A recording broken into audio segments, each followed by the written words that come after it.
sexual, horror o droga na hindi angkop sa mga bata. Parang nanalo sa loto si Minchi. Matapos niya ngang malaman ang ginagawang kalokohan nitong si Dara at ang pakikiapid nito sa asawa ni Miss Vanna na si Freddy. Kaya naman binalikan ni Minchi si Dara na sa panahon na ngayon ay hiyang-hiya nga sa kanyang ginawa at ang paglantad ng eskandalong kinasasangkutan ngayon ni Dara ay sinabi nga ni Minchi na paano na. Tila binabalikan ng karma si Dara. Mas malalim ang lagapak ngayon ni Dara dahil talaga namang hindi na siya nahiya. Sa kakaasar niya dito kay Minchi na isang kabit ay mas malala pa pala itong si Dara. At mas masakit pa, damay ngayon ang kanyang anak na si Megan.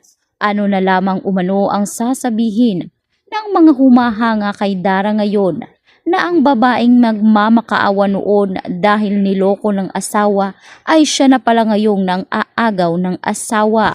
Kaya maghintay umano si Dara sapagkat hindi lang ito ang karmang kanyang hihintayin dahil meron pang darating. Hindi na rin nakaimik itong si Dara dahil guilty siya sa kanyang mga ginawa. Lalo pa ngayon na hindi pa siya nakakapagpaliwanag sa kanyang anak na si Megan. Hiyang-hiya si Megan ngayon dahil sumabog talaga ang balita tungkol sa pakikipag-apid nga ni Dara sa asawa nitong si Miss Vanna.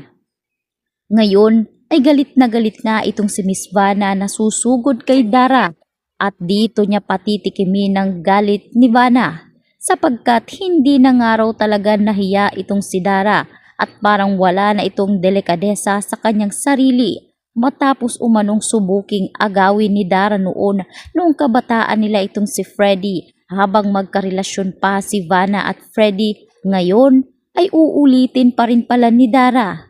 Talaga bang wala na siyang amor sa kanyang sarili at hindi niya na ba talaga kayang respetuhin ang sarili niya bilang isang halari?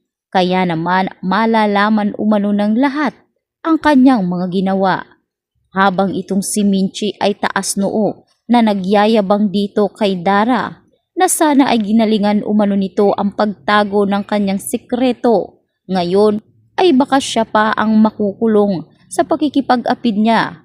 Anya pa ni Minchi na mas mabuti pa siya nang malaman niya na magkarelasyon sila noon ni Dio ay tinapos na't pinutol ni Minchi ang kanilang ugnayan ni Dio. Hindi tulad ni Dara na kahit alam ng kasal na sa ibang babae si Freddy ay talaga namang ipinagpipilitan niya pa ang kanyang sarili na para bang isang mababang uring babae.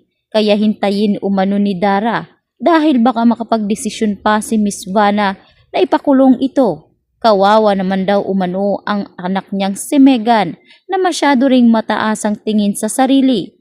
Kaya naman anya pa nitong si Minchi na mas maganda habang maaga pa ay puntahan niya na si Miss Vanna at humingi ito ng tawad at putulin niya na rin ang relasyon niya kay Fred.